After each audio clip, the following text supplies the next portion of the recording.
Well, fellas, we're back. It's a similar vibe to plenty of Broncos games we've talked about in the past, but something that we're not used to. The Denver Broncos are the number one seed in the AFC, and they have 14 wins for just the second time in franchise history, the first time since 1998, and the first time in my entire lifetime. That's a true fact. So people don't overlook how great this regular season is.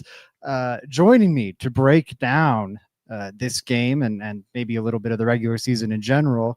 On my left, I've got Mike Carmelini of Mile High Monsters. His link's in the description. Make sure you check him out. And on my right, I'm joined by David Talks Broncos. He's also David Talks Buffs, David Talks Sports. Make sure you're following him for all this transfer portal news. As a Buffs alum, I'm feeling a little bit better today. But David, instead of the Buffs, why don't you tell me how you feel about this 19-3 Broncos victory tonight? Well, hey, like I told you guys backstage, guys, I'm not going to start off and be negative Nancy, but I will say I did not enjoy watching this game. And this was the first one I did not enjoy all season long. I've been holding on. I thought I was going to get a full 17 games. We'll talk about all that stuff later, but there is positives to draw from this. I think number one, the defense played fantastic in this game, and that was awesome to see. And it's great to know that, hey, even though we were playing some backups, we got the number one seed. We finally beat the Chargers. Hey, so we got that, and we have home field advantage and a game less than everybody else in the AFC to reach the Super Bowl. So we have a fantastic advantage. Now the real season starts, and a season in which I think maybe two years in a row, maybe three, where we've exceeded expectations coming into the season for the regular season performances. So I'm happy, man. Given everything, they should be proud of going 14-3. I love that note you made because it was such a point for me throughout the dark years in Broncos country, or when they did kind of have that turning point season where they went 9-8.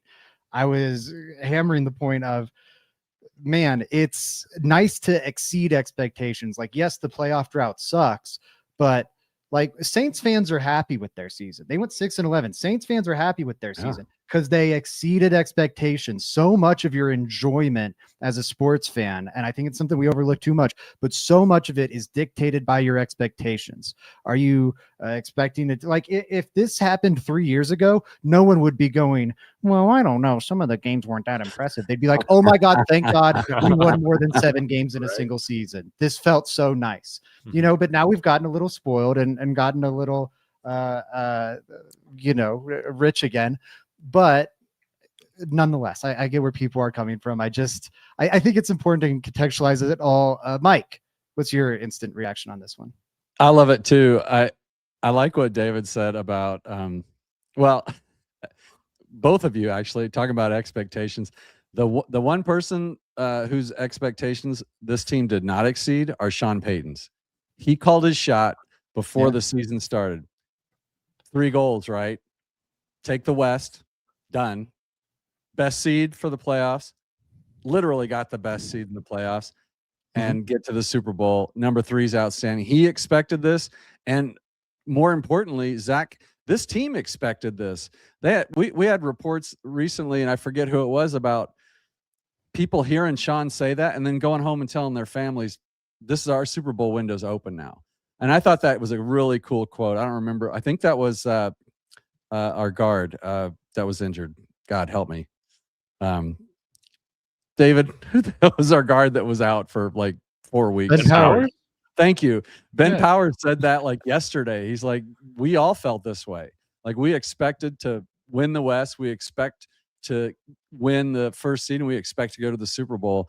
And so expectations, they do mean a ton. Broncos fans expect us to win big against backups. Sean doesn't play that way. You guys know that. This was a frustrating watch. David, I'd like to remind you of the Jets game and the Raiders game from this season before you say this is the most frustrating game you've ever watched. Yeah. This is. I'm a sicko. I love those. I mean, this is actually, I think it was actually our very own Zach Seegers of Let's Talk Broncos who stated that this is the biggest win against Jim Harbaugh that Sean Payton's ever had, Zach. Even more than that, it's the biggest win either of them has ever had against the other. Jim Harbaugh, before that, it was a 10-point win by Jim Harbaugh. And I point this out in part, like, because we can all acknowledge that, the Chargers played their backups. It wasn't their A game. It wasn't the Broncos either, as I'm excited to get into. But like, yes, of course, this wasn't the Broncos A game. But outside of that, it's like, I think there's a 6-point win and then a bunch of 3-point victories. Like literally just about every single victory in the 8-game series, I think 5 out of 8 is decided by 3 points or less. So I just will put that out there with the idea of like Jim Harbaugh owns Sean Payton. This whole offseason, I'm just going to brace Broncos country for it. You're going to hear everyone in national media say, well, the Broncos are due for regression because of their performance in close games. Those are more of a coin flip, and they win 11-2. Next year, they'll probably be closer to 500 in those games. Doesn't that same mindset apply to the two coaches where every single game between the two is determined by a field goal?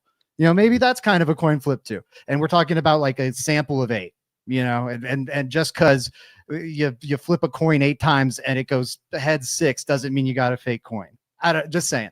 Anyways, this is why he makes the big bucks, folks. Right here. This is why Zach Sigers is the best in the business. He's got all this stuff running around his head like Rain Man. It's crazy. But I want to go back to David really quick because we hopped on and we always have a little brief chat pre-show. And typically, we've come on after an ugly Raiders game. We've come on after an ugly win over the Chiefs third stringers last week on Christmas, no less, that we all had to suffer through that on a holiday. And David comes in and is the beacon of light and saying, guys, we gotta, be a little positive here. We can't be too negative. Today, David was the one with steam coming out of his ears. Why did this one get you, David? Oh man. Well, I don't want to spend too much time on this. No. But our red zone offense, man. That's a valid concern. That's a concern, man. We can't punch it in. And here's the thing, Mike, you can kind of bring me back down to earth a little bit, saying, this was a vanilla game plan. This was preseason like plays. Bo Nix's average depth of target was like 0. It felt like that. Like he was just thrown at the line of scrimmage all the time. So, Sean Payton wasn't showing anything in this game because everyone's going to be talking about how we might be seeing the Chargers here in 2 weeks, which also is terrifying. By the way, they might be the team I'm most nervous about playing just with how they bodied our offensive line today. But yeah, like it would be nice to have, for the offense to have some confidence, I think, going into the playoffs. But yeah, concerned about that. But hey, at least our defense bounced back, and I thought, played a really great game. And they did what they should have done. They did what they should have done, but the offense, man, the offense out of rhythm. I ain't liking that. I want to rebut David just a little bit here, but first, Mike, is there anything you want to add about how you're feeling, I guess, about a performance that wasn't as dominant as I think a lot of Broncos country was expecting? Yeah, I would just tell everyone Sean Payton played the exact game he wanted to play. He could give 2 whats how exciting that game was. He wanted to get out of there with as few injuries as possible. He did not want turnovers. The only way the Broncos lose that game is with stupid turnovers and stupid penalties. We managed to avoid, for the most part, both of those. And as far as the red zone goes against the Chargers, David, there is no way Sean's going to run anything in his pocket for that team now they got to get past the Jaguars now. So the Chargers are playing the Jags. The Pats. No, they're playing the Patriots. The Patriots. Are you sure? They should be the 7th seed. They should. Okay, because that's right. Because I think I did that earlier. So forget the point. The point is, I don't see the Chargers getting past the Jags or the Patriots, to be honest with you. Now, I think the Chargers are probably a tougher matchup for the Patriots than they would be for the Jags. I think they will give the Patriots some trouble. But Sean had that game. If that game was 10-0 Chargers at the half, you would have seen things that Sean didn't want to show you. I don't have any concerns about this. If anything, it's that I thought Bo Nix played really poorly tonight, because even with that game plan and those plays, there were still plays to be made that Bo missed tonight. That was a little concerning for me. And then RJ Harvey was very concerning to me. I will say this for the third week in a row, Jaleel McLaughlin put up 6.8 yards per carry. Again, the guy is just a better running back at this point in their career. Give him the ball, throw the ball to RJ. I think that's perfectly said. We'll definitely get more into the run game in a second here. And Jaleel needs to be the primary ball carrier in this offense right now. Like, he's just more threatening than RJ Harvey. Now, Mike made a lot of the points I want to make. I think Sean Payton's not going to be showing his hand. And excuse me, the reason why is because the Chargers are the Broncos' most likely opponent in the divisional round. Like, we don't have the analytical models out yet, but just in your head, like, the Chargers probably have like a 40% chance to beat the Patriots. That's going to be the most likely outcome. Like, anyone else, if the Chargers beat the Patriots, that's who the Broncos are playing. Yeah. Any other individual outcome requires, X team winning plus the Patriots winning plus maybe some additional stuff. It's a parlay. The Chargers are the single most likely, and by a good margin, the single most likely next opponent for the Denver Broncos. When we're talking about back-to-back games, like, even with a bye week, you don't want to show Jesse Minter and the Chargers, okay, here's our A plan for your defense, right before having to play him again. Ideally, now you might have to show him some of that, right? This is an important game. You got to win it. You might have to show some of that, but ideally, right, if we just put ourselves in like a coaching game planning perspective, we're sitting here on Friday night talking about, we want to show as little of that as we possibly have to show. If we got to show it to win the game, we'll do it, because we got to win this game, but as little as possible. What does the game script look like? Right? 3 and out for the Chargers. Broncos drive down, get a field goal. Would have been nice to get a touchdown there. But to the point about red zone stuff, third downs, red zone, that's when you're breaking out your designer plays or like your special beaters. That's the stuff you definitely want to keep hidden for a potential playoff matchup. So field goal, not ideal. But then you go right back, get a pick six. You've got a 10-point lead. And I think understandably they went, okay, our defense has thrown them back-to-back 3 and outs. We're up 10 points. We're already through like a quarter of this game. How much, if we entered this game with the mindset of let's show as little as possible, right now we're in a setting where, oh God, we don't have to show them a thing. And I think that dictated the rest of the game flow we saw. And it wasn't exciting. I think like there's 2 different conversations to be had. There's like, how do we feel about this game in a vacuum? Not good, man. I want the Broncos to whoop up on backups, whether that be the Chargers or the Chiefs. I want them to beat up on teams picking first overall, like the Raiders, or second overall or third overall, like the Jets and Giants, right? Like, lockstep agreement on all those points. But that's not going to be a problem the rest of the way. The Broncos aren't going to be playing a team of backups in the playoffs, because teams don't rest starters in the playoffs. They're not going to be playing a team picking top 3 in the playoffs, because those teams don't make the playoffs. They're going to be playing the best teams in the league. And when you look at how they performed against the best teams in the league, they've gotten up every single time and they've played them tough every single time. That's the only one that wasn't at the buzzer field goal in terms of loss, like their worst performances were at the buzzer losses at the field goals, and then the Jags game, where they're in that if they don't turn the ball over when they're trying to make a comeback. The difference between that game and like the Giants game or whatever isn't they played much worse. It's they threw interceptions when they were trying to make their comebacks instead of making low probability plays. Like, that just didn't work out for him that time. But I didn't think the team looked markedly worse. I am not concerned about this performance. Okay, let's go. That's my rant. That's tease me up to you guys. Are you concerned, David? Starting with you. Well, you make me feel better. You make me feel better about it. I am, it was great to see Garrett Bowles and Alex Forsyth returned as well, right? So, I mean, I think the tone of the post game might have been a little bit different if those guys didn't return. But yeah, let's save all the good stuff. This is why you pay Sean Payton all this money, for him to be the evil genius once the playoffs hit, right? So yeah, and I mean, you highlight my comment there just for a second. Chargers are battle tested, man. Jim Harbaugh is a darn good coach. Jesse Minter doesn't matter who's out there, man. Those guys are playing great today. It would not surprise me at all if we do play them again. And in that context, it makes sense running a Remember the Titans playbook for this thing. Great pull. I love it. Mike, how concerned are you? I mean, overall, I'm not concerned at all, honestly, guys. I was just like you, Zach. I expected this. This is what Sean Payton does. Yeah, the red zone. I think the red zone stuff is a little bothersome. Sean's reluctancy to go to Jaleel concerns me a little bit. But we needed to return to the mean on turnovers.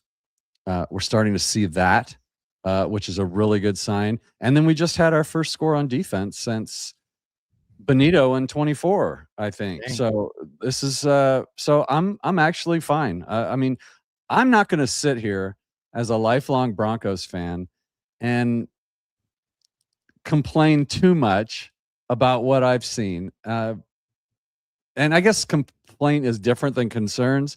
So I get what you're saying, but no, this is exactly the game I expected from the Broncos, and it's exactly what we got.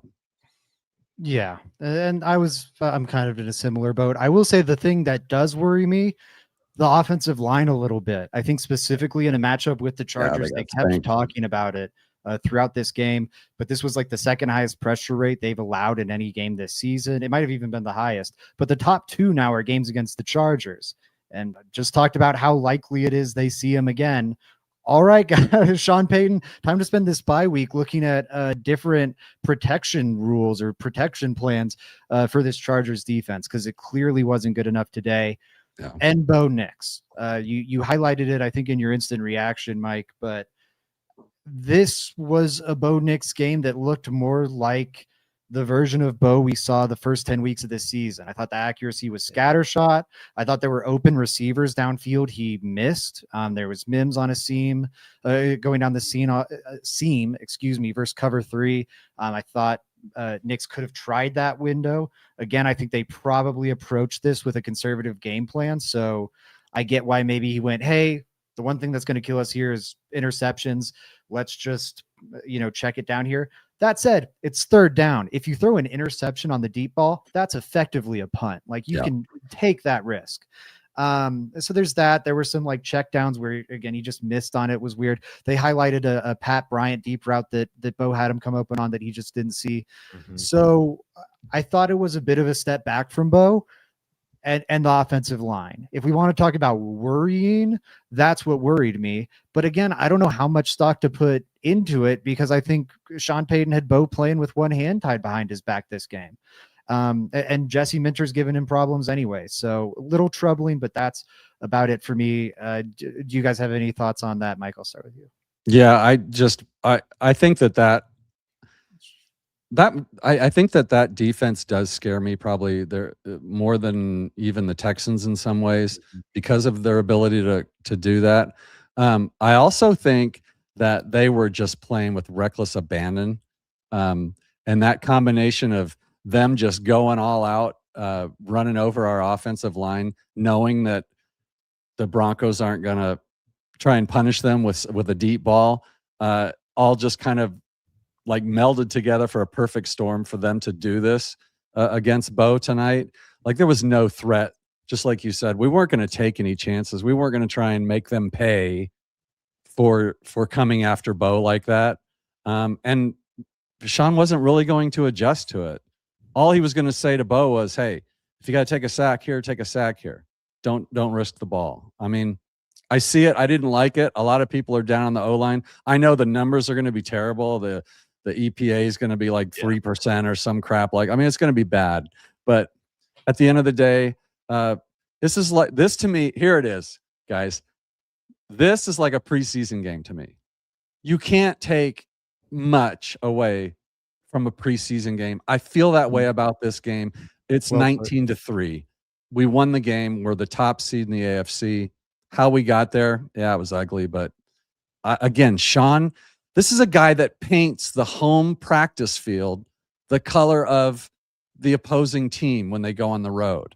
Like, he just does everything he thinks to make it harder for the team to beat him and the next team to beat him. It's just the way he is. Yeah, and I don't like this strategy. I hope they address it in the offseason, but it didn't burn them this year. They did it against the Jets, they did it against the Raiders twice, they did it against the Chiefs the second time, and the Chargers. A lot of those games were closer than I would have liked them to be. Yeah. They won all of them. And at this point of the season, it all counts the same. So whatever. David, anything you want to add quick?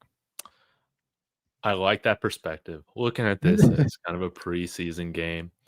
But there is one other big takeaway that I have from this. Yeah. Sorry if we're getting ahead, but no, go for it. should Justin Strnad be on the field? Don't be stealing my shit, man. Yes. By the way, the answer is yes. The Broncos' two best linebackers all season long have been Justin Strnad and Dre Greenlaw.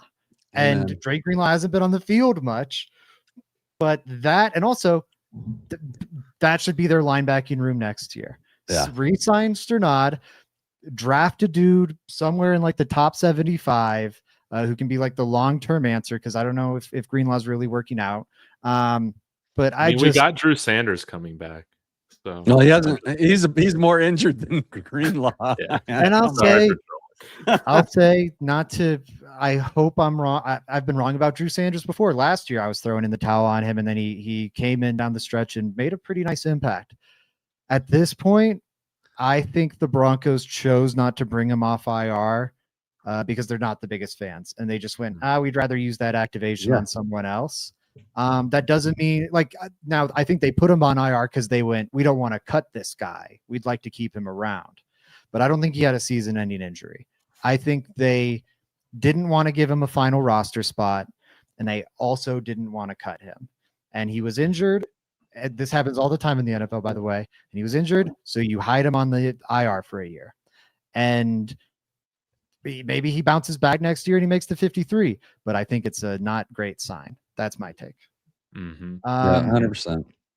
David, on the Bo Nix, Sean Payton of it all, we always do our Bo Nix, Sean Payton improvement meter. What grade would you give Sean Payton and Bo Nix today?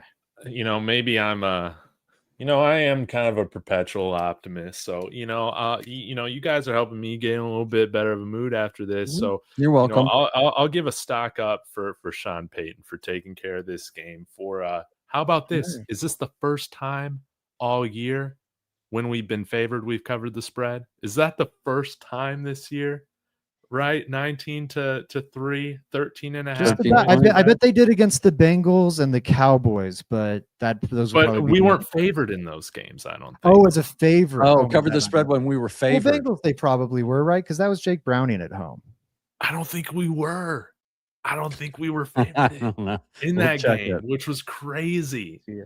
This would be the only time they covered they were favored by 7.5, but this is the only time they've covered as double-digit favorites. Okay, maybe it's that. So, hey, hats off to you, Sean Payton. You still covered. You scored points with Will Lutz. That was great. Now, Bo Nix, you only threw it 23 times, but, I need you at this stage to be in a rhythm when the game starts. So stock down a little bit for Bo Nix after this game. Stock up for Sean Payton. You convinced me, guys. I like it. Mike, where are you going with this? First, I'd like to say that Bo Nix has now tied Russell Wilson for the most wins by a starting quarterback in his first 2 seasons in NFL history. So congratulations to Bo. But stock down, Bo. Sorry, man. You were a little scattery tonight. He obviously didn't like the game plan in my eyes. I think he was very frustrated with it. I think he was yelling at Sean. it's just I love the fire in him, but you got to execute the plan that's given to you, and it was a safe keep away plan, and he missed, like Zach said, he missed a lot of throws that were out there, guys, that he should have had, and even the ones that he completed were not exactly in the perfect radius of the receivers. He got bailed out by Pat Bryant, bailed him out on a couple. I thought he made a couple really nice plays coming back. I don't know. Evan Ingram, even that play to him, that was not the best pass, the 37-yard or whatever it was to Evan Ingram. That wasn't exactly the prettiest pass I've seen in my life. So, but I'll go stock down on Bo a little bit. And then I'm actually perfectly fine with Sean. I mean, he's a great coach. He's one of 6 coaches in the history of the NFL now to lead 3 teams to 14-win seasons. Wow. Only 6 have done it, and the names on that list are absolutely Hall of Fame caliber. So, hats off to both Bo and Sean. But yeah, up or even with Sean, and yeah, you got to punish Bo for that performance. You know what? I'm surprised I'm the only one with this. I'm stock down on Sean Payton. I do think he phoned it in today, and they won. But also, like, man, if I was a teacher and I thought a student phoned in a test but got a 60%, you got a 60%, man. I don't know what to tell you. And that's kind of how I feel today. Like, no, I don't think this was his best effort, but like, he went over in the red zone with his play calls. I thought the especially the first drive, the goal to go calls were really frustrating to me. So I'm not overly like concerned coming out of this game, but it's hard for me to give him a pat on the back for this one also. Bo Nix, I think, also stock down. I'm not terribly worried. It is just one game. But seeing that, like, the inaccuracy of the first 10 weeks crop back up, that was troubling because it's been gone for a month and a half now. And this would be the wrong time for it to return. I don't think it will, but a little troubling for me. So stock down on both, but only slightly. I'm not sounding any panic alarms. Yeah. And I'm sorry, Zach, I think I said 14-win seasons. I meant obviously getting the number 1 seed 3 different times. So not 14 seasons, 14-win seasons 3 different times. It's the number 1 seed 3 season times. And that's, by the way, Andy Reid, Belichick, Marty Schottenheimer, Cowher, Seifert, and Payton. So pretty cool stat.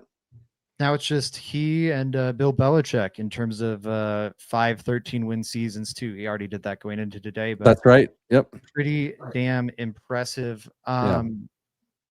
Going now to just so Zach, just so I'm clear now, your stock down, you agree that Sean didn't want to show anything in the red zone to a potential the most likely potential here's the thing. I can perfectly execute my plan of like, oh, I don't want, whatever girl to think I'm a nerd. I'm going to throw this test and throw the girl test thinks you're a nerd, Zach. Wrong. And throw the test. And guess what? I still threw the test. Like, that's my thing. I think that they put out their best effort? No. But you don't put your best foot forward, and I'm gonna grade you as such. I don't think this was their best foot forward. And I'm grading. Should have been a lawyer. Tarantino. You should have been a lawyer. You had your chance to go to law school and be a lawyer. It's what you should have done, because you just talked your way right out of it. You beat me fair and square. Man, that would well be done. Depressing. Anyways, on to is there anything else you guys want to hit on in this game that stood out to you in particular about the offense and defense? You've got thoughts, David. Yeah, I thought our secondary played good. That was nice to see. Trey Lance didn't torch us. So, hey, congratulations, Jaquan McMillan, for a pick 6. That was great. Riley Moss, you better grab that interception in the postseason, my friend, or else you're not going to hear the end of it. So hopefully PJ Locke is okay. That's really the biggest concern I have from the team coming out of this. Yeah. Thank God Bowles is okay. Yeah, thank God the 2-0 linemen came back in. Both of those, like when Forsyth went down, I was really concerned. This team does not want to have Mustafa on the field for an extended period of time. And same thing about Frank Crum. No disrespect to those guys, but that'd be very concerning entering the playoffs with either of those two starting. It seems, at least for now, that the Broncos dodged that fate. D-Bronx, that has nothing to do with you being a lawyer and everything to do with me and my own professional experiences. I've had one real job in my life, and I was so deeply miserable. And then I was like, give me the KO away. I need another job where I just talk about the Broncos. I'm a big baby, is what I'm getting at here. Okay. Playoffs. We're talking about playoffs. Yes. Playoffs. Yeah. Do the imitation. At least try it. Playoffs. There you go. That's not bad. All right, I'll give it. I got no Playoffs? vocal range. Playoffs. Talking playoffs. All right. Who In the you- chat, I want to know who four- won the imitation game. Yeah, vote in chat. There's 4 teams the Broncos could play in the divisional round. The only 2 they could, well, I guess 5 if we want to include the AFC North teams. But I'm just going to bucket those together because, I don't think we feel that dramatically different about the Steelers and the Ravens. They will not play the Patriots. They will not play the Jaguars in the divisional round. Just mathematically impossible. Ugh. They could play the winner of the AFC North, the Houston Texans, the Buffalo Bills, or the Los Angeles Chargers. Mike, which of those 4, which 2 would you want to see? Which 2 are you hoping to avoid? I would love to see the Steelers at Mile High. Yep. And just beat that 42-year-old man playing quarterback to a pulp. I think that would be an easy win easy win. I think that we would handle that one pretty well. Actually, I think I would take either team from the North, right? Like you said, it's either Pittsburgh Ravens or Houston, right? They're 4-5. So Yeah. I would rather see either of the 2 from the North than the Chargers again right away for me. Did I answer the question? Yeah. I'll accept that. David, which 2 would you want to see? Which 2 would you want to avoid? Oh, wait, I forgot. Which 2 would I want to avoid? Buffalo. Buffalo. I don't like Buffalo either. So I got to give you 2 I don't like. I love Pittsburgh. I love Houston. I don't want the Chargers or Buffalo. Okay. All right. Got it. If I had to rank it right now, I do feel like the Chargers are at the top of my list for the team I don't want to play. Interesting. Wow. I just think Minter. very different. They dominated us today. Yeah, man. they Dominated it's not us. always schematically, dude. I saw Quinn Miners get pancaked on a play, dude. Like the way in which they play our offensive line, it concerns me. It concerns me. Valid. So I'm gonna put the Chargers at the top of the list, guys. I don't want to face. Sorry. Then Bills because of Josh Allen, just because of that. We've beaten Houston, so I think we can do it again. Even though I'd still rather not face them. I guess I would rather have the division winners sweep it next week because I will gladly take the Steelers, ideally, or the Ravens. Even though, man, the Ravens have had our number, and this is why Devin Key, dude, 26 should only be an offensive number, dude. If we go out there and got to play the Ravens with the 26 starting at safety, man, that's just bad juju. You got to change your number, man. We saw that last time. I'll follow David's method here. The team I want to see the least is the Bills. The Josh Allen of it all scary. I think he's going to be on his 2018 LeBron shit, trying to just will that team to the Super Bowl. Plus, I think it's just a bad matchup. I think you want to beat that defense on the ground, and the Broncos are just struggling to find a consistent run game right now. I think the Bills also can really run it on you, and I wonder about the Broncos' size on defense against a really physical run game. So just matchup-wise, they've got the best quarterback. Been there, done that as a playoff team. Don't want to see him again. I'd also just like to see something different after kind of the Broncos getting shelled last year. it wasn't a shelling, but one-sided loss last year. Shelling. It was a blowout. Yeah, it was rough. It felt closer than the final score, but neither here nor there. That's the team I want to see the least. Then I'd say the Texans. I think they're playing good football right now. I think that offense is better than when the Broncos ran up against them. I think that defense is nasty. I think the Broncos would win that game, but I would not want to see them. Then it's the Chargers for me. I generally agree with you guys that like that team gives the Broncos some problems for some reason. They are so beat up. Like, yes, they rested dudes. Like they rested 6 players or something today. A lot of the backups that were out there are still going to be out there in the playoffs. They are an incredibly wounded team. And I think the Broncos, just beat them by 16 points. And I know lots of backups or whatever, but beat them by multiple possessions, trotting out like the most generic game plan possible. I think, with a bye week, tailoring stuff to attack this Chargers team, I think they'd honestly do pretty well. That offensive line's really struggled. I think Justin Herbert would be under constant duress. I like that matchup for the Broncos. And then the team I'd most want to see, I'm with you guys, whoever comes out of the AFC North. I prefer the Steelers. I think they're a bigger joke, but the Ravens I'm not too scared of either. I'm with David that they've given the Broncos a hard time, but within the last week or so, we had a Ravens player talking about how Lamar Jackson couldn't walk at practice with like the body contusion he suffered. He's incredibly beat up right now. He's nowhere near the real Lamar Jackson.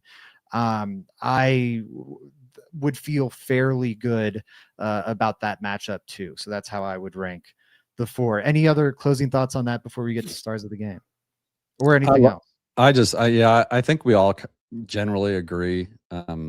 There's a few teams that are scary, and Zach, you hit it on the head with the Bills.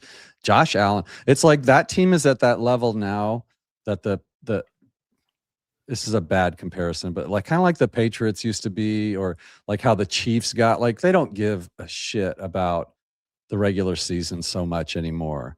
And it shows. It's all going to work out.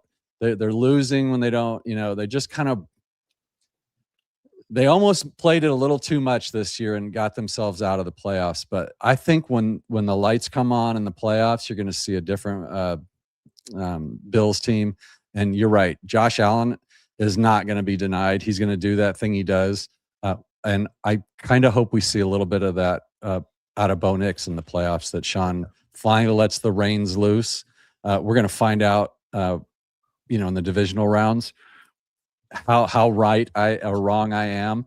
I think he's been holding back for a while now, and I think we're going to see a different offense. But yeah, that Josh Allen thing, and then I agree with you. Even with Lamar injured, that kind of quarterback scares the crap out of me, and I know it scares the crap out of Vance. Yeah, David, did I say something? You're looking at me like in that way that you look at me when you're about to. Well, you got me thinking, and I think, hey, we don't win in a way that is pleasing to most people, especially the media. So I am definitely expecting going into the divisional round. I think there's a good chance, man, we could be home dogs in the second round, based off of who we're facing. Whether it's the Chargers or Bills or Texans, likely one of those teams. I don't think we would be dogs against the Texans. I really don't. I don't think that we're clearly a better team than the Texans. I think they're a good team who's playing well, but I would bet the Bills would be favored. Yeah, but I don't know that the Texans would at home. Bills would, Chargers and Texans I could see either way. I think the Broncos, would be favorites, but it's probably 3, like a wash. Yeah, it's like a home field line. Yeah, something like that. I bet Bills would be like 5. Yeah, Bills. I think the Broncos would be underdogs too. But yeah, I feel good about the playoffs. I'm excited for them to get here. Stars of the game. David, what do you got for us? Stars of the game. Don't do it. Will Lutz. Will Lutz is my star of the game. You made 4 field goals. I mean, the Panthers had issues making field goals yesterday from like the 20-yard line. So, Will Lutz, good job making all 4 of your kicks. We win this game without you. but I mean, it's only 7-3 if that's the case. So yeah, thank you, Will Lutz. You're my star of the game. Love it. I love it too. I tweeted out, it was all you need is big nuts and sacks to win this game, and it was a big sacks and big nuts, and that's all we had today, and it worked. So great call out. Yeah, it was a great performance by Will Lutz. He's it's nice having a reliable kicker. He's been a lot better than I thought he would have been ever since they signed him from New Orleans. Mike, your star of the game. Where are you going? Yeah, you know what, guys? I rarely go to the defensive side of the ball. You know that. I love the offense. I'm one of those weirdos that loves the Peyton Manning, the John Elway, the 30 points a game stuff. So I'm always hoping for that. But man, you got to hand it to the defense today, playing against the scrubs. They smothered them. It wasn't like that Chiefs game earlier in the year against that unknown dude who almost drove down and won the game. I mean, that was stressful to me, David, watching them almost tie it up at the end. This was very different. The offense was terrible. There's nothing to really glean from it other than Jaleel. But I'm taking Justin Strnad, getting better every game he plays. Like I think we have something here with this guy, man, that excites me. And today he showed out, big pass breakup, a sack, I'm pretty sure, most tackles on the team for sure. He was everywhere around the ball. So yeah, he was a star of the game. He stood out, and even stood out to those idiots calling the game tonight, which I rarely listen to. I usually try and set up a stream to hear Dave Logan, but I was running around doing 20 other things. So I had to listen to those idiots. And is he calling? Are they calling our divisional game? Is that already Probably. decided? Yeah, probably. They'll call whichever one's better. Who's more important than who calls the game, though, is who refs the game. When we find out who's reffing our game, because I'll take this crew over any crew in the NFL right now. Which is crazy. They fucked us. Excuse me. They screwed us. Sorry, YouTube. But it's crazy because they had some calls. Yeah, they had some calls. I think the Keenan Allen one after a review. That was a fumble. That was the review officials. Okay, but I'm talking about the guys on the field. They kept their flags in their pocket. There were some others that I was like, you just want to fight me on everything tonight, and I just want to be happy. No, but Mike, I agree with you. I'm just saying it's crazy that this crew is the most preferable, because I still think there were refs are a fair number of calls that went against the Broncos maybe unfairly. David, anything you want to add about that star? About Justin Strnad? Yeah. I mean, hey, Alex Singleton was kind of a late breakout in his career when he became a starter. So, hey, Justin Strnad's kind of on that timeline, and I think he's a little bit faster. And, so I would like to see him and Dre Greenlaw. I do have a question. Like, do you think we'll get back Dre Greenlaw for the divisional round? J.K. Dobbins was talking to fans, it seemed like pregame, about him possibly returning at some point in the playoffs as long as we continue to win. And is Brandon Jones, is that hope just all gone? And Zach, do you have any word on PJ Locke? I've got no word on anybody except for J.K. Dobbins. I have heard that the day being circled is AFC Championship game is like the soonest he could be back. Maybe that's wrong. That's what Benjamin Albright's been saying on a KOA for us, but we'll see what ends up happening. Maybe he outperforms expectations. What has me optimistic, because as Ben's been saying it, that's the earliest he'll come back. Today, on his way into the stadium, a fan yelled at him something about like, when are you going to be back? Or are you going to be back for the Super Bowl? And JK said sooner.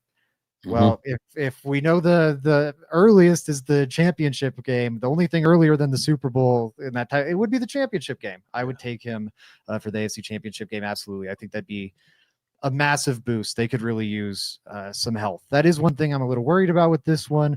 I'm still holding my breath on Garrett Bowles. I know he came back in this game, but he didn't look quite like himself. And he's been like a borderline all-pro level this year. Yes. he'll be in the running for protector of the year. And so losing him for the playoffs would be crushing. My star of the game, I can't believe y'all didn't go with this guy. Mhm.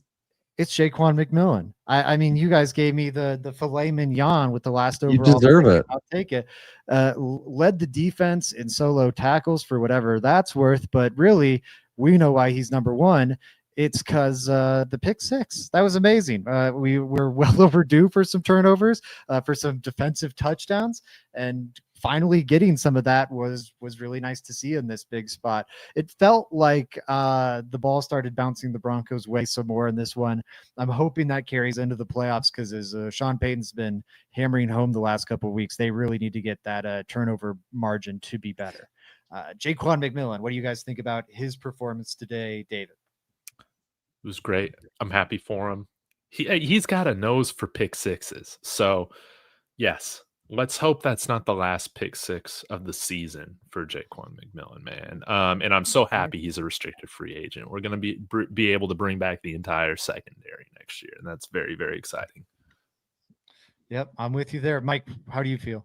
I love it, Zach. That's probably would have been number 2 on my list. He like I said, first touchdown for the defense and almost a year. Huge play, and it allowed Sean to keep playing the stupid game plan that he had, because he got points on the board and he could just sit there. So yeah, a huge game from him. And you could say he certainly was more important to the win than my guy Sternad. So yeah, I think it's a great call out. Great choice. I'm loving it. I can't believe nobody took anyone on the offense. Man, it was that type of day. I'm not overly surprised. I'll say that. I did think McLaughlin. I did think Pat Bryant. We had a comment shouting out Pat Bryant. I think that's a good shout out. One more thing I want to do before we get out of here. We will not be doing another show until the Broncos play another game, I figure. And so I thought this would be a good time to ask you guys who would be your regular season star, or let me rephrase this. Who would be your star of the regular season as a whole for the Denver Broncos? Mike, you're nodding. Are you ready to roll on this? Absolutely. You guys know exactly who mine is. I actually do think who you're going with here. Who's the pick? It's Bo Nix. He is an incredible addition to this Broncos team. He has changed he's as responsible for the change to this team and this city as Sean Payton is. It's hand in hand with those guys. You saw what happened when Sean had Russell Wilson. He did as much as he could. He bled as much out of that old rock as he could get. But now the two of them team up, first seed in the AFC, guys. It's crazy. Bo Nix in his second year has set some crazy NFL records already as a rookie. You got to start getting rid of whatever preconceived draft notions you had out there, people. He is the MVP of this team. It's not even close. And yeah, I'll take all the heat for that. It's the easy answer, but I think it's the right one. All right, David, any thoughts on Bo Nix's star of the regular season? Hey, but Bo Nix was great. He was great. I think part of me is a little upset coming into this show because I really wanted for him so bad to reach 4,000 passing yards, and he came up about 70 yards short, man, on the season. Yep. That sucks, but you got to come in with better rhythm to start the season. If you do that, you're right there in the MVP conversation. If Drake May's the favorite and Trevor Lawrence is in the mix, all I'm saying is that Bo Nix should have been in the mix this year, like especially with how he played in the clutch. But this is a tangent. I still think Matthew Stafford should win MVP, not Drake May by default. Anyways, my MVP. Oh, sorry. Or were you going to comment on Bo Nix?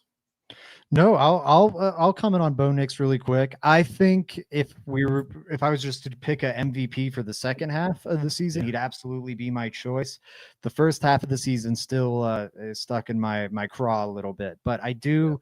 I'm optimistic about what we've seen from him as of late, and like I said, the past really since the first Raiders game, he's been the engine driving the Broncos. The run game hasn't been there. The defense has fallen off quite a bit over that stretch. The strength of the team's been Bo Nix in the passing attack. So I think it's a good choice. He definitely was on my short list. But David, you were about to tell us who your pick was. Who's that? Yeah. Dude, this guy got massive shade by the media, by the fans, the NFL fans. I was shocked he wasn't voted to a Pro Bowl. I think he was playing at an all-pro level this year. Talanoa Hufanga is my MVP for the year. Ooh, I like it. Yeah, and coming in first-year player with the Broncos, captain, and I mean he was the captain of this defense, and they're the reason primarily why we've won all these games. So, yeah, I'm gonna give it to Talanoa Hufanga. He gave us a little bit more of that tenacity and that aggression that I think that we've talked about in years past. That we've kind of been missing that kind of guy. Pat Surtain, very much in the same mold as Champ Bailey, kind of a lead by example type of guy. Obviously, does his part close to perfectly every single game. But Talanoa Hufanga, he's got that rah-rah that we've kind of needed on the defense. So, yeah, I'll go with Hufanga, man. I love it. Mike, any thoughts on Hufanga? I love it too. I think he had to take him because I took Bo, and that's okay. Because Bo's clearly the MVP, and I apologize to David for taking him, and so you had to grab the second guy, and now poor Zach is stuck having to grab the third guy. Zach, back to you, LTB. Actually, I'll tell you this right now. My first overall choice still on the board, and I'll shout out Kodiak because this is a good pick from him with Garrett Bowles. I overlooked that with him being an offensive lineman, but would it be a fantastic pick? He's good choice too. I'm going with my selection here. I think the unheralded superstar of this team, Zach Allen, and not just because the first name Zach spelled the right way. But partially. He is amazing. Leading the NFL in quarterback hits from the interior defensive line position is absolutely remarkable. I think he's been better against the run this year even than he was last year. The sack numbers haven't been there, but I think this year, honestly, after maybe a slow September, slow kind of open to the season, he's been nails for like 2-3 months now. Everyone keeps talking about Benito sack numbers going down. But the pass rush hasn't decreased at all. Like the edge isn't getting as much pressure because teams have realized how fast the Broncos get off the line of scrimmage, and they've started compensating it by really like kind of overextending to the boundary. And as a result, they've kind of opened up a soft underbelly up the middle, and Zach Allen and John Franklin Myers are taking advantage of it. But Zach Allen to a truly elite level. The only defensive lineman with 40+ quarterback hits in back-to-back seasons outside of J.J. Watt. The NFL writers who I respect the most, who are like older than me and have just seen like, a couple more decades of football than me, list J.J. Watt among the best defensive players ever. It's like Lawrence Taylor, J.J. Watt, Aaron Donald. Oh, yeah. By the way, Aaron Donald, where did he play? On the defensive line. What was he known for? Pressuring the quarterback. And he never did that? It's nuts. Like, and again, I think J.J. Watt did it like 4 years in a row. But still, the only other guy doing it is J.J. frickin' Watt, the guy who won like 3 Defensive Player of the Year awards in a row.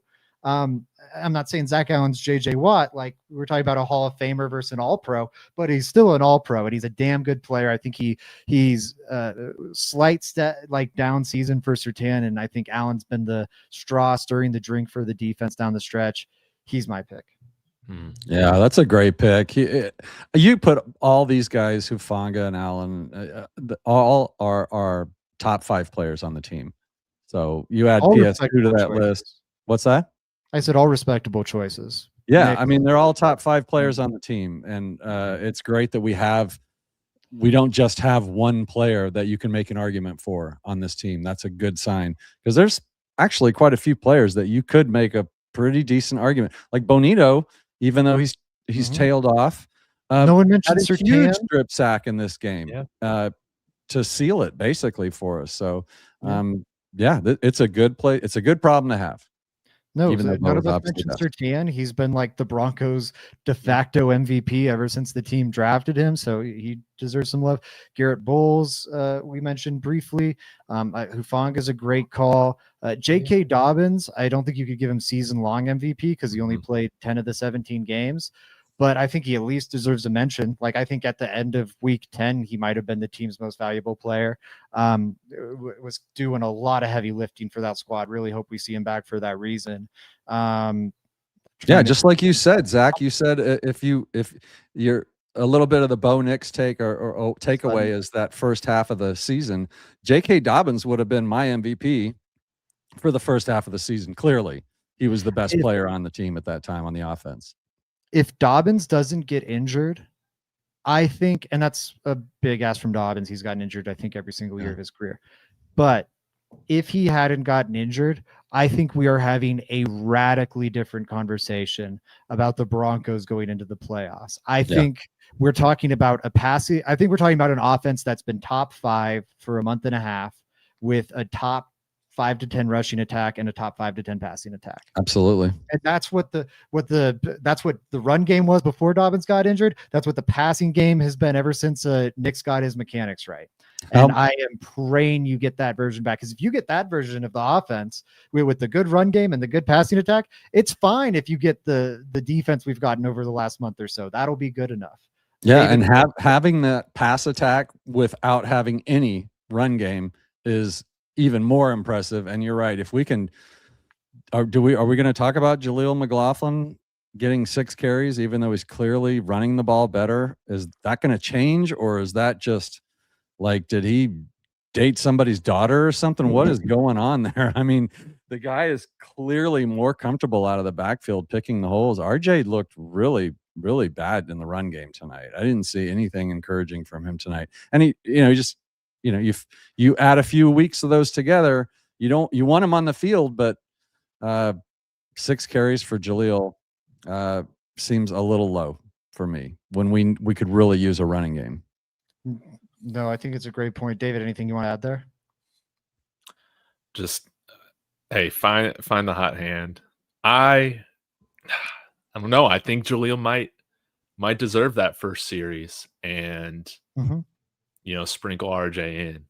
I am going to pray to the football gods that somehow we get J.K. Dobbins back here in 2 weeks. So, that's what I'm going to do. He'll be back for the AFC Championship game.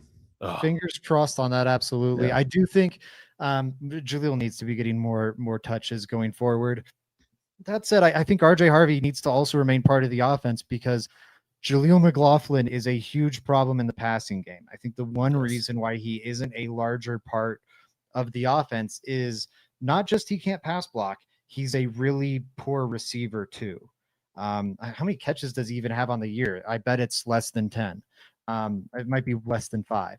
And the reason is they don't like asking him to run routes. They just don't trust him to be where he needs to be on time or to make. He doesn't have he has 3 catches for 10 yards this season. Like, that's kind of the thing with him. And again, he's not a good pass protector either. So when he's out there, it's a run play. And that's the big problem with Jaleel McLaughlin. But I do think he needs to start getting more work over RJ Harvey. Lockstep there. David, any business you need to attend to? Oh, yes. Man, how could I forget? I need to do my best to get us all on this next year, guys. But Kalshi, guys, they sponsor the channel. Use the promo code DTB, get a $10 deposit when deposit match when you deposit at least $10. Links in the description. So, guys, if you're like me and you're smart, you can still put some money on the Broncos to win the Super Bowl, which is awesome, and you still get great odds over there. So I got a nice little $25 wager over there. Join me on Kalshi. Again, promo code DTB, David Talks Broncos. They help support the show. Thank you to my friends being so kind to allow me to still plug it on all of our streams together. It's very kind of you. It's been a great year. What are we? We're like 13-1 or something like that since doing these post games together. It's been fantastic. And thanks to everybody in the chat, for being with us throughout the whole season. Now the real season starts here in a couple weeks. I'm thinking that we should still get together and talk about the potential matchup after the playoffs next weekend. First after the first round. Mm-hmm. Let's get that on the docket. But David, did you shout out your channel too? I heard you mentioned it, but I just want to make sure you get that. Oh yeah. David Talks Broncos, and if you like college football, David Talks Buffs. That's an exciting time right now as they're the doing transfer lots. portal's open for 2 weeks. So busy couple weeks. Do they get CJ Baxter? Ooh, man, I sure hope so. I wasn't expecting us to be in the race for him, but that would be substantial, man. A real NFL quality running back in Boulder. I hope he signs on the dotted line on Tuesday. He was on my short list of running back prospects for this season. Didn't end up getting the workload at Texas there, but he's a really exciting running back. Looked awesome in 2023. I got my heart broken by Alton McCaskill though, so I'm hoping that doesn't happen again. Mike, we'll tell the people where they can find more of your great work. Yeah, first, just shout out Zach for putting this together. We love this show. David and I, we both do a lot of shows, and at least for me, I won't speak for anybody else. This is my favorite show of the week. It's after the game.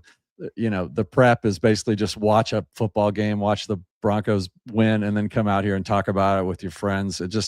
We have such a great chat, and just love it. Mile High Monsters, if you don't follow, give me a shot. If you do, thank you. Make sure you follow Let's Talk Broncos, David Talks Broncos.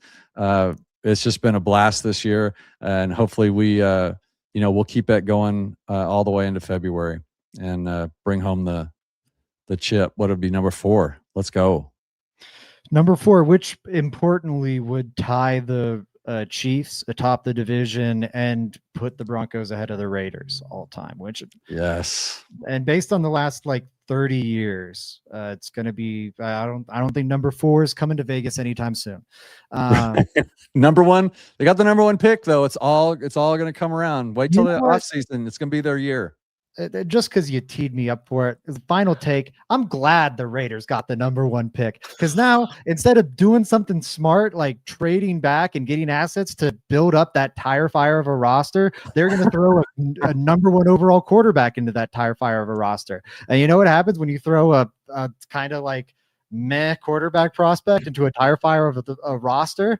You get, I don't know, man. You get JJ McCarthy. Actually, that's a good roster. You get, gosh, I'm trying to think of a good example. You get Cam Ward with the Titans. Cam Ward at least looks cool. Anyways, screw the Raiders. And the Raiders, the Vikings let Sam Darnold walk for JJ McCarthy, and now Sam Darnold has played his way into the number 1 seed. Is that right? 2 years in a row.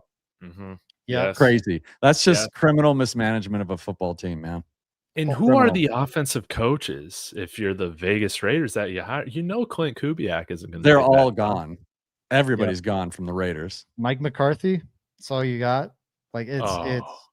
I'm telling you, seriously, it's Kubiak and McCarthy are maybe the 2 most exciting offensive names, unless Stefanski gets fired, which he probably does. And what a crazy world we live in that Stefanski could get fired. He took that piece of crap roster with all that cap space, and he's got the Browns fighting like tigers, man. That team, they get rid, and that's exactly what they'll do. The Falcons are firing Raheem Morris. The Browns will probably fire, and I just saw that announced. So the Browns will probably fire Kevin Stefanski, and then someone who's smart will hire him 10 seconds later, because that's a hell of a football coach. Guys, we are so lucky to be where we are right now. Us sitting here complaining about how we're winning the first overall seed in the playoffs is such a great place to be. When just a few years ago, we would all be sitting here watching for when our coach was getting fired. We would be ranking the coaching candidates. We would be ranking the quarterbacks in the draft, who would be the best fit for the possible coaches that we were going to get or not get. It's crazy, Zach, how that was 3 years ago. We were all doing that. And here we are at the top of the AFC, man. I literally could tear up just thinking about this, man. This is such an amazing time. And it could get even sweeter. Obviously, the playoffs ahead, but this off season with Raheem Morris, the GOAT John Elway, with Raheem Morris getting fired from the Falcons, there's a pretty good chance GM Terry Fontenot gets fired too. That will He's lead gone. to a pretty Fontenot's wide gone. scale, pretty Yeah. dramatic rebuild in Atlanta. And then you got Drake London potentially available. You got Bijan Robinson potentially Get him. available. Get him. That would be a whole lot of fun. Everyone, links to David Talks Broncos are in the description of my video. Same thing with Mile High Monsters. Links below for everybody. Go support them until Tuesday without the adjustment. And then Wednesday, we'll be back here to do probably a season recap, maybe a little bit of a playoff look forward. Until then, everybody, though, let's go Broncos. Go Broncos, guys.